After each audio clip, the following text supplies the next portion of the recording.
RB the vision के इस online platform पर आप सभी लोगों का स्वागत है। आज के इस वीडियो में हम लोग उत्तर प्रदेश से संबंधित महत्वपूर्ण करंट अफेयर्स के भाग 2 को देखेंगे। तो चलिए देखते हैं आज के महत्वपूर्ण प्रश्नों को। देखिए, इसमें पहला प्रश्न पूछा गया है, उत्तर प्रदेश के किस जिले में मुख्यमंत्री योगी आदित्यनाथ ने काला नमक चावल महोत्सव का उद्घाटन किया। ऑप्शन दिया गया है सिद्धार्थनगर, झांसी, लखनऊ या फिर सोनभद्र। तो इसका राइट आंसर क्या होगा? इसका राइट आंसर ऑप्शन नंबर ई होगा, सिद्धार्थनगर। देखिए, इस महोत्सव का आयोजन वन डिस्ट्रिक्ट वन प्रोडक्ट के तहत किया गया है, जिसके अंतर्गत चुनिंदा उत्पादों को बढ़ावा देकर किसानों के लिए आय के नए अवसर सृजित करना तथा आत्मनिर्भर भारत अभियान व लोकल फॉर वोकल को बढ़ावा देना है। काला नमक चावल को बुद्ध चावल भी कहा जाता है। इसके अलावा हाल ही में झांसी में स्ट्रॉबेरी महोत्सव तथा लखनऊ में गुड़ महोत्सव का आयोजन भी किया गया था। हम लोग प्रश्न संख्या 2 देखते हैं। इसमें पूछा गया है, स्मार्ट सिटी के तहत संचालित स्मार्ट सिटी अवार्ड 2020 में राज्यों की श्रेणी में किस राज्य को शीर्ष स्थान मिला। ऑप्शन दिया गया मध्य प्रदेश, उत्तर प्रदेश, तमिलनाडु या फिर महाराष्ट्र। तो इसका राइट आंसर क्या होगा? इसका right answer option number B होगा, उत्तर प्रदेश। देखिए, केंद्रीय आवास एवं शहरी कार्य मंत्रालय द्वारा 25 जून 2021 को India smart cities award contest 2020 के विजेताओं की घोषणा की गई। राज्यों की श्रेणी में उत्तर प्रदेश को देश में शीर्ष स्थान मिला है, जबकि मध्य प्रदेश दूसरे एवं तमिलनाडु तीसरे स्थान पर रहा। बात करें शहरी वर्ग की, तो शहरी वर्ग में इंदौर और सूरत को संयुक्त विजेता घोषित किया गया है। इसके अलावा कोविड इनोवेशन श्रेणी में महामारी के विरुद्ध बेहतर काम करने वाले शहरों की श्रेणी में महाराष्ट्र से कल्याण एवं डोंबिवली और उत्तर प्रदेश के वाराणसी शहर को संयुक्त विजेता घोषित किया गया है। हम लोग अगला प्रश्न देखते हैं। अगले प्रश्न में पूछा गया है, हाल ही में भारत के 6 स्थलों को यूनेस्को की विश्व धरोहर स्थलों की अस्थायी सूची में शामिल किया गया। इसमें उत्तर प्रदेश के किस स्थल को शामिल किया गया है? ऑप्शन दिया गया है लखनऊ का इमामबाड़ा, सारनाथ, रूमी दरवाजा या फिर रूमी दरवाजा लखनऊ या फिर वाराणसी के गंगा घाट। तो इसका राइट आंसर क्या होगा? इसका राइट आंसर होगा ऑप्शन नंबर डी, वाराणसी के गंगा घाट। देखिए, इन स्थलों का नामांकन भारतीय पुरातत्व सर्वेक्षण द्वारा प्रस्तावित किया गया था। संभावित या अस्थायी सूची में वाराणसी के गंगा घाट के अलावा 5 अन्य स्थल Satpura tiger reserve Madhya Pradesh, higher बेनकल का महापाफाड़ काल कर्नाटक, कांचीपुरम के मंदिर तमिलनाडु, मराठा सैन्य वास्तुकला महाराष्ट्र तथा बेड़ा घाट लमेता घाट जबलपुर मध्य प्रदेश शामिल है। प्रश्न संख्या हम लोग 4 देखते हैं। प्रश्न संख्या 4 में पूछा गया है कि हाल ही में प्रधानमंत्री नरेंद्र मोदी ने महाराजा सुहेलदेव स्मारक का उद्घाटन किया। यह किस जिले में स्थित है? ऑप्शन दिया गया है बहराइच, लखनऊ, कानपुर या फिर श्रावस्ती। तो इसका राइट आंसर क्या होगा? इसका राइट आंसर ऑप्शन नंबर ई होगा, बहराइच।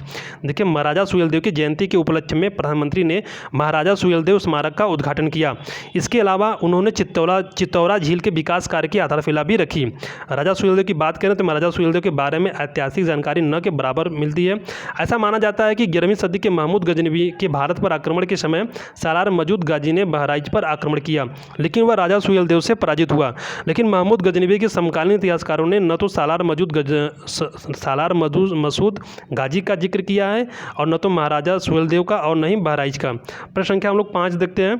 प्रश्न संख्या 5 में पूछा गया है, 6 जून 2021 को शिक्षा मंत्रालय द्वारा स्कूली शिक्षा में राज्यों और केंद्रशासित प्रदेशों को मापने हेतु प्रदर्शन श्रेणी सूचकांक को जारी किया गया। इसमें उत्तर प्रदेश को किस ग्रेड में शामिल किया गया है? ऑप्शन दिया गया है पहले, दूसरे, चौथे या फिर 5वें। तो इसका राइट आंसर होगा ऑप्शन नंबर सी, चौथे। देखिए, इस सूचकांक के अंतर्गत राज्यों और केंद्रशासित प्रदेशों को 70 मापदंडों में कुल 1000 अंकों पर स्कोर दिया गया है। इसमें उत्तर प्रदेश को चौथे ग्रेड में शामिल किया गया। प्रश्न संख्या हम लोग 6 देखते हैं। प्रश्न संख्या 6 में पूछा गया है कि रामायण संग्रहालय और सांस्कृतिक केंद्र की स्थापना कहाँ की जाएगी। ऑप्शन दिया गया बाराबंकी, वाराणसी, अयोध्या या फिर प्रयागराज। तो इसका राइट आंसर क्या होगा? इसका राइट आंसर होगा ऑप्शन नंबर ए, बाराबंकी। देखिए, अयोध्या और लखनऊ के बीच बाराबंकी में रामसनेही घाट पर 10 एकड़ भूमि में अंतर्राष्ट्रीय रामायण संग्रहालय और सांस्कृतिक केंद्र की स्थापना की जाएगी। प्रश्न संख्या हम लोग 7 देखते हैं। प्रश्न संख्या 7 में पूछा गया है कि हाल ही में उत्तर प्रदेश सरकार ने निम्नलिखित में से किस शहर में ऑक्सीजन निगरानी प्रणाली स्थापित की है? ऑप्शन दिया गया गाजियाबाद, लखनऊ, वाराणसी या फिर गोरखपुर। तो इसका राइट आंसर क्या होगा? इसका right answer option number B होगा, लखनऊ। हम लोग अगला प्रश्न देखते हैं। अगले प्रश्न में पूछा गया है कि 22 मार्च 2021 को केंद्रीय जल शक्ति मंत्री और मध्य प्रदेश तथा उत्तर प्रदेश सरकार के बीच केन बेतवा लिंक परियोजना को लागू करने के लिए एक समझौता किया गया। इसके संबंध में निम्न में से कौन सा कथन सही है? ऑप्शन दिया गया, इस परियोजना के अंतर्गत केन नदी के पानी को बेतवा नदी में भेजा जाएगा। यह परियोजना पूर्व प्रधानमंत्री स्वर्गीय अटल बिहारी वाजपेयी की राष्ट्रीय परिप्रेक्ष्य योजना की पहली परियोजना है। इस परियोजना में दौधन बांध और एक नहर का निर्माण शामिल है, या फिर उपरोक्त सभी। तो इसमें सभी ऑप्शन सही है, ऑप्शन नंबर डी, उपरोक्त सभी। हम लोग अगला प्रश्न देखते हैं। अगले प्रश्न में पूछा गया है कि हाल ही में प्रधानमंत्री नरेंद्र मोदी ने पूर्वी dedicated freight corridor eastern dedicated freight corridor के किस खंड का उद्घाटन किया। ऑप्शन दिया गया है न्यू भावपुर से new Khurja section, new Khurja से हाथरस, न्यू खुर्जा से डानकनी या फिर इनमें से कोई नहीं। तो इसका राइट आंसर क्या होगा? इसका राइट आंसर ऑप्शन नंबर ई होगा, न्यू भावपुर से न्यू खुर्जा सेक्शन। देखिए न्यू भावपुर से न्यू खुर्जा सेक्शन पूर्वी समर्पित मालभाड़ा गलियारा का एक भाग है। इसकी कुल लंबाई 351 किलोमीटर है। अगर बात करें पूर्वी समर्पित मालभाड़ा गलियारा की यानी कि ईस्टर्न डेडिकेटेड फ्रेट कॉरिडोर की बात करें तो यह भारतीय रेलवे द्वारा उत्तर पूर्वी भारत में माल ढुलाई के लिए एक विशिष्ट रेलवे ट्रैक है। यह पंजाब के लुधियाना के पास साहनेवाल से शुरू होकर पश्चिम बंगाल के डानकनी में समाप्त होता है। यह कुल 6 राज्यों में विभाजित है, जिसमें उत्तर प्रदेश के अलावा 5 अन्य राज्य पंजाब, हरियाणा, बिहार, झारखंड तथा पश्चिम बंगाल है। प्रश्न संख्या हम लोग 10 देखते हैं। प्रश्न संख्या 10 में पूछा गया है कि उत्तर प्रदेश सरकार ने जमीनी खरीद विवाद और धोखाधड़ी रोकने के लिए सभी जमीनों को कितने अंक का यूनिकोड नंबर देने का निर्णय किया है। ऑप्शन दिया गया है 9 अंक, 12 अंक, 15 अंक या फिर 16 अंक। तो इसका राइट आंसर क्या होगा? इसका right answer option number D होगा, 16 अंक। प्रश्न संख्या हम लोग 11 देखते हैं। 11 में पूछा गया है कि हाल ही में शूटर दादी के नाम से मशहूर चंद्रो तोमर का निधन हो गया। वे उत्तर प्रदेश के किस जिले की थी? ऑप्शन दिया गया वाराणसी, सिद्धार्थनगर, बागपत या फिर झांसी। तो इसका राइट आंसर क्या होगा? इसका right answer option number C होगा, बागपत। देखिए इन्हें विश्व का सबसे उम्रदराज निशानेबाज माना जाता है। इन्होंने 60 वर्ष की उम्र में निशानेबाजी प्रतियोगिता में भाग लेना शुरू किया था। हाल ही में उत्तर प्रदेश सरकार ने नोएडा में स्थापित शूटिंग रेंज को इनके नाम से करने की घोषणा की है। प्रश्न संख्या 12 देखते हैं हम लोग। प्रश्न संख्या 12 में पूछा गया है कि हाल ही में ग्रीन म्यूनिसिपल बांड जारी करने वाला देश का पहला नगर निगम कौन है। ऑप्शन दिया गया गाजियाबाद नगर निगम, गुवाहाटी नगर निगम, पटना नगर निगम या फिर कोरबा नगर निगम। तो इसका राइट आंसर क्या होगा? इसका राइट आंसर ऑप्शन नंबर ई होगा, गाजियाबाद नगर निगम। प्रश्न संख्या हम लोग 13 देखते हैं। प्रश्न संख्या 13 में पूछा गया है कि हाल ही में कहां पर श्री राम यूनिवर्सिटी बनाने की घोषणा की गई। ऑप्शन दिया गया गोरखपुर, वाराणसी, अयोध्या या फिर लखनऊ। तो इसका राइट आंसर क्या होगा? इसका right answer option number C होगा, अयोध्या। अयोध्या में उप मुख्यमंत्री दिनेश शर्मा द्वारा एक श्री राम यूनिवर्सिटी बनाने की घोषणा की गई है। प्रश्न संख्या हम लोग 14 देखते हैं। 14 में पूछा गया है कि शहनाई उत्सव का आयोजन कहाँ किया गया। ऑप्शन दिया गया लखनऊ, वाराणसी, एटा या फिर सीतापुर। तो इसका राइट आंसर क्या होगा? इसका right answer option number B होगा, वाराणसी। देखिए वन डिस्ट्रिक्ट वन प्रोडक्ट कार्यक्रम के तहत इसका आयोजन वाराणसी में किया गया था। प्रश्न संख्या हम लोग 15 देखते हैं। 15 में पूछा गया है कि देश का पहला वर्चुअल मॉल खोलने वाला पहला राज्य कौन बनेगा। ऑप्शन दिया गया है गुजरात, महाराष्ट्र, उत्तर प्रदेश या फिर हरियाणा। तो इसका राइट आंसर क्या होगा? इसका उत्तर होगा ऑप्शन नंबर सी, उत्तर प्रदेश। देखिए इस एग्जीबिशन मॉल से देश विदेश के कारोबारी घर पर बैठे ऑर्डर देकर अपने उत्पादों की खरीद बिक्री कर सकेंगे। इस मॉल को खोलने और संचालन में फिक्की का सहयोग लिया जा रहा है। प्रश्न संख्या हम लोग 16 देखते हैं। प्रश्न संख्या 16 में पूछा गया है बाल सेवा योजना के अंतर्गत उत्तर प्रदेश सरकार कोरोना से अनाथ बच्चों को कितने रुपए की वित्तीय सहायता प्रदान करेगी। ऑप्शन दिया गया है 4000 रुपये, 2000 रुपये, 3000 रुपये या फिर 3500 रुपये। तो इसका राइट आंसर क्या होगा? इसका राइट आंसर ऑप्शन नंबर ई होगा, 4000 रुपये। प्रश्न संख्या 17 देखते हैं हम लोग। इसमें पूछा गया है कि उत्तर प्रदेश का कौन सा जिला राज्य का पहला कोरोना मुक्त जिला बना। ऑप्शन दिया गया सोनभद्र, कानपुर, महोबा या फिर लखनऊ। तो इसका राइट आंसर क्या होगा? इसका right answer option number C होगा, महोबा। प्रश्न संख्या हम लोग 18 देखते हैं। 18 में पूछा गया है कि हाल ही में उत्तर प्रदेश के नए पुलिस महानिदेशक कौन नियुक्त हुए हैं। ऑप्शन दिया गया राजीव कुमार, मुकुल गोयल, मलखान सिंह या फिर वीरेंद्र कुमार। तो इसका राइट आंसर क्या होगा? इसका राइट आंसर होगा option number B, Mukul Goyal. चलिए हम लोग प्रश्न संख्या 19 देखते हैं। प्रश्न संख्या 19 में पूछा गया है कि ई पंचायत पुरस्कार 2021 किस राज्य को प्रदान किया गया। ऑप्शन दिया गया बिहार, गुजरात, उत्तर प्रदेश या फिर आंध्र प्रदेश। तो इसका राइट आंसर क्या होगा? इसका right answer option number C होगा, उत्तर प्रदेश। प्रश्न संख्या 20 देखते हैं हम लोग। प्रश्न संख्या 20 में पूछा गया है कि हाल ही में उत्तर प्रदेश लोक सेवा आयोग के अध्यक्ष के रूप में किसे नियुक्त किया गया। ऑप्शन दिया गया संजय श्रीनेत, संजय यादव, संजय खत्री या फिर मुकुल गोयल। तो इसका राइट आंसर क्या होगा? इसका राइट आंसर होगा option number A, Sanjay Shrinate. चलिए हम लोग प्रश्न संख्या 21 देखते हैं। 21 में पूछा गया है कि उत्तर प्रदेश सरकार ने युवाओं को स्वरोजगार व रोजगार से संबंधित जानकारी प्रदान करने के लिए कौन सा ऐप लॉन्च किया। ऑप्शन दिया गया उद्यम सारथी, रोजगार आपका, उत्तर प्रदेश रोजगार या फिर इनमें से कोई नहीं। तो इसका राइट आंसर क्या होगा? इसका right answer option number A होगा, उद्यम सारथी। देखिए उत्तर प्रदेश सरकार ने 24 जनवरी 2021 को युवाओं को स्वरोजगार का सबसे हाईटेक प्लेटफॉर्म देने के लिए उद्यम सारथी ऐप को लॉन्च किया। उद्यम सारथी ऐप के जरिए लोग अलग अलग विभागों और क्षेत्र में रोजगार और व्यवसाय के उपलब्ध अवसरों की पूरी जानकारी प्राप्त कर सकेंगे। हम लोग प्रश्न संख्या 21 देखते हैं। प्रश्न संख्या 21 में पूछा गया है कि देश का सबसे बड़ा अत्याधुनिक कन्वेंशन सेंटर रुद्राज कहाँ बनकर तैयार हो रहा है। ऑप्शन दिया गया वाराणसी, लखनऊ, नोएडा या फिर अयोध्या? तो इसका राइट आंसर क्या होगा? इसका right answer option number A होगा वाराणसी। देखिए यह रुद्राज सेंटर भारत और जापान की दोस्ती का प्रतीक है। इसकी नींव दिसंबर 2015 में तत्कालीन जापानी प्रधानमंत्री शिंजो अबे के भारत दौरे के समय पड़ी थी। इसमें जापानी और भारतीय वास्तु शैलियों का संगम दिखता है। सेंटर का छत शिवलिंग आकार का है तथा इसके बाहरी हिस्से में 108 रुद्राक्ष हैं। प्रश्न संख्या हम लोग 23 देखते हैं। प्रश्न संख्या 23 में पूछा गया है हाल ही में कहां पर उत्तर प्रदेश का पहला स्काई वॉक बनाए जाने की घोषणा हुई है? ऑप्शन दिया गया कानपुर, गाजियाबाद, मेरठ या फिर वाराणसी। तो इसका राइट आंसर क्या होगा? इसका राइट आंसर होगा ऑप्शन नंबर डी वाराणसी। प्रश्न संख्या हम लोग 24 देखते हैं। प्रश्न संख्या 24 में पूछा गया है कि हाल ही में मानव रहित हेलीकॉप्टर विभ्रम किसके द्वारा तैयार किया गया? ऑप्शन दिया गया भारतीय सेना, DRDO, IIT कानपुर या फिर इनमें से कोई नहीं। देखिए यहाँ पे ऑप्शन में IIT नहीं IIT है, IIT कानपुर। तो इसका राइट आंसर क्या होगा? इसका right answer option number C होगा IIT कानपुर। देखिए इस मानव रहित हेलीकॉप्टर का वजन 7 किलोग्राम है। विभ्रम के माध्यम से दूर दराज और पहाड़ी इलाकों में आपातकालीन स्थिति में मेडिकल किट जैसी उपयोगी वस्तुओं को समय पर पहुँचाया जा सकता है। प्रश्न संख्या हम लोग 25 देखते हैं। 25 में पूछा गया है कि हाल ही में मुख्यमंत्री योगी आदित्यनाथ ने अर्जुन सहायक परियोजना के शुभारंभ की घोषणा की। इसके संबंध में निम्नलिखित में से कौन सा कथन सही है? ऑप्शन दिया गया है कि इसकी घोषणा मुख्यमंत्री द्वारा 11 मार्च 2021 को की गई। यह 2600 करोड़ रुपए लागत की सिंचाई परियोजना है जो धसान नदी पर निर्माणाधीन है। ऑप्शन नंबर सी में दिया गया कि यह परियोजना बांदा, महोबा और हमीरपुर के किसानों को सिंचाई की सुविधा प्रदान करेगी। या फिर ऑप्शन नंबर डी उपरोक्त सभी। तो इसमें जितने सारे ऑप्शन दिए गए सबके सब सही है। ऑप्शन नंबर डी उपरोक्त तो सभी।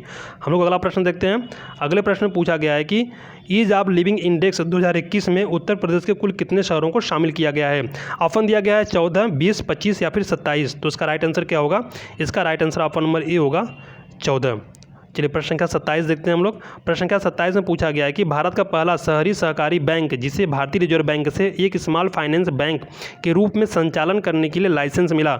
ऑप्शन दिया गया शिवालिक बैंक, नूतन सहकारी बैंक, अल्मोड़ा शहरी सहकारी लिमिटेड या फिर इनमें से कोई नहीं। तो इसका राइट आंसर क्या होगा? इसका right answer option number A होगा शिवालिक बैंक। देखिए उत्तर प्रदेश में स्थित Shivalik mercantile cooperative bank Bharat का पहला शहरी सहकारी बैंक बन गया जिसे RBI यानी रिजर्व बैंक ऑफ इंडिया से एक स्मॉल फाइनेंस बैंक के रूप में संचालन करने के लिए लाइसेंस प्राप्त हुआ है। प्रश्न संख्या 28 देखते हैं हम लोग। प्रश्न संख्या 28 में पूछा गया कि उत्तर प्रदेश के किस शहर की UNDP द्वारा विकास मॉडल के रूप में प्रशंसा की गई?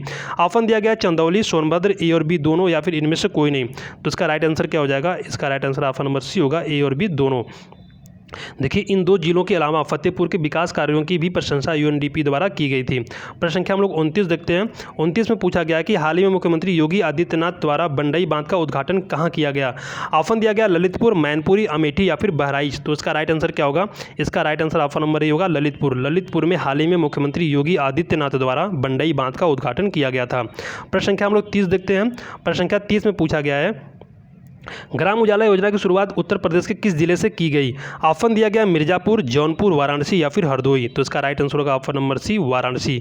देखिए यह केंद्र सरकार की एक महत्वाकांक्षी योजना है जिसके अंतर्गत कार्यशील पुराने तापदीप्त बल्बों के बदले मात्र 10 रुपये में ग्रामीण क्षेत्रों में LED बल्बों का वितरण किया जाएगा। उत्तर प्रदेश सरकार द्वारा इसकी शुरुआत मार्च 2021 में वाराणसी जिले से की गई थी। अगर बात करें भारत सरकार की यानी केंद्र सरकार की बात करें तो पूरे भारत में इसकी शुरुआत बिहार के आरा जिले से की गई थी। चलिए हम लोग प्रश्न संख्या 31 देखते हैं। प्रश्न संख्या 31 में पूछा गया कि उत्तर प्रदेश सरकार ने कब तक राज्य की सभी ग्राम पंचायतों को ब्रॉडबैंड से जोड़ने का लक्ष्य निर्धारित किया है? ऑप्शन दिया गया है 31 दिसंबर 2022, 2 अक्टूबर 2021, 5 दिसंबर 2021 या फिर 5 अक्टूबर 2022। तो इसका राइट आंसर क्या होगा? इसका राइट आंसर ऑप्शन नंबर ई होगा 31 दिसंबर 2022। 31 दिसंबर 2022 तक उत्तर प्रदेश सरकार ने राज्य की सभी ग्राम पंचायतों को ब्रॉडबैंड से जोड़ने का लक्ष्य निर्धारित किया है। प्रश्न संख्या हम लोग 32 देखते हैं। 32 में पूछा गया कि हाल ही में उत्तर प्रदेश कैडर के किस पूर्व IAS अधिकारी को चुनाव आयुक्त नियुक्त किया गया है? ऑप्शन दिया गया है कमल त्यागी, मोगन कुमार, राज बर्मन या फिर अनूप चंद्र पांडे। तो इसका राइट आंसर क्या होगा? इसका right answer option number D होगा अनूप चंद्र पांडे। देखिए उत्तर प्रदेश कैडर के रिटायर्ड IAS अधिकारी अनूप चंद्र पांडे उत्तर प्रदेश के मुख्य सचिव और नेशनल ग्रीन ट्रिब्यूनल के सदस्य रह चुके हैं। बता दें कि मुख्य चुनाव आयुक्त सुशील चंद्रा हैं। प्रश्न संख्या हम लोग 33 देखते हैं। 33 में पूछा गया है कि हाल ही में किसे उत्तर प्रदेश मानवाधिकार आयोग के अध्यक्ष के रूप में नियुक्त किया गया? ऑप्शन दिया गया श्रीमती आशा तिवारी, न्यायमूर्ति VK नारायण, तरुण गोयल या फिर संजय यादव। तो इसका राइट आंसर क्या होगा? इसका राइट आंसर होगा ऑप्शन नंबर बी न्यायमूर्ति VK नारायण। हम लोग प्रश्न संख्या 34 देखते हैं। 34 में पूछा गया कि हाल ही में उत्तर प्रदेश के किस शहर में फॉरेंसिक साइंस इंस्टीट्यूट बनाए जाने की घोषणा की गई। ऑप्शन दिया गया कानपुर, नोएडा, लखनऊ या फिर महाराजगंज। तो इसका राइट आंसर क्या होगा? इसका राइट आंसर होगा ऑप्शन नंबर सी, लखनऊ। देखिए, लखनऊ के सरोजनी नगर में 50 एकड़ भूमि में इस इंस्टीट्यूट का निर्माण कराया जाएगा। प्रश्न संख्या हम लोग देखते हैं 35। इसमें पूछा गया है कि देश में पहली बैलास्टलेस ट्रक बनाने की फैक्ट्री किस शहर में खोली गई। ऑप्शन दिया गया मेरठ, अहमदाबाद, भोपाल या फिर देहरादून। तो इसका राइट आंसर क्या होगा? इसका राइट आंसर होगा option number A, Meerut. Meerut में देश के पहले बैलास्टलेस ट्रक बनाने की फैक्ट्री की स्थापना की गई है। प्रश्न संख्या हम लोग 36 देखते हैं। इसमें पूछा गया कि देश के पहले आयुष विश्वविद्यालय का शिलान्यास कहाँ किया जाएगा। यहाँ पे देश नहीं, यहाँ पे उत्तर प्रदेश कर लीजिए, उत्तर प्रदेश यानी कि यूपी। ऑप्शन दिया गया लखनऊ, गौतम बुद्ध नगर, वाराणसी या फिर गोरखपुर। तो इसका राइट आंसर क्या होगा? इसका राइट आंसर होगा ऑप्शन नंबर डी, गोरखपुर। प्रश्न संख्या हम लोग 37 देखते हैं। 37 में पूछा गया है कि प्रदेश का वह रेलवे स्टेशन जिसका नाम बदलकर रानी लक्ष्मीबाई स्टेशन करने का निर्णय राज्य सरकार ने लिया है। ऑप्शन दिया गया Jhansi railway station, Mahoba railway station, Shamli railway station या फिर बांदा रेलवे स्टेशन। तो इसका राइट आंसर होगा option A, Jhansi railway station. प्रश्न संख्या 38 देखते हैं। 38 में पूछा गया है कि वाराणसी के मंडुआडीह रेलवे स्टेशन का नाम बदलकर क्या कर दिया गया है। ऑप्शन दिया गया Banaras city railway station, Banaras railway station, Varanasi station या फिर काशी स्टेशन। तो इसका राइट आंसर क्या होगा? इसका राइट आंसर होगा option number B, Banaras railway station. प्रश्न संख्या 39 देखते हैं हम लोग। 39 में पूछा गया है कि हाल ही में किस राज्य सरकार ने जनसंख्या नियंत्रण विधेयक 2021 तैयार किया। ऑप्शन दिया गया उत्तर प्रदेश, बिहार, असम या फिर केरल। तो इसका राइट आंसर होगा option number A, Uttar Pradesh सरकार ने हाल ही में जनसंख्या नियंत्रण विधेयक 2021 को तैयार किया है। प्रश्न संख्या 40 देखते हैं, जो आज का अंतिम प्रश्न है। इसमें पूछा गया है हाल ही में उत्तर प्रदेश पिछड़ा वर्ग आयोग के अध्यक्ष कौन बने। ऑप्शन दिया गया है जसवंत सैनी, तरुण गोयल, संजय यादव या फिर कपिल मिश्रा। तो इसका राइट आंसर क्या होगा? इसका राइट आंसर ऑप्शन नंबर ई होगा, जसवंत सैनी। देखिए, जसवंत सिंह सैनी को जहां पिछड़ा वर्ग आयोग का अध्यक्ष नियुक्त किया गया है, वहीं हीरा ठाकुर और प्रभुनाथ चौहान को इस आयोग का उपाध्यक्ष बनाया गया है। तो उत्तर प्रदेश से संबंधित आज के 40 महत्वपूर्ण प्रश्न थे। अगर आप लोग को वीडियो अच्छा लगा हो तो उसको अधिक से अधिक शेयर करें और चैनल को सब्सक्राइब जरूर करें। धन्यवाद।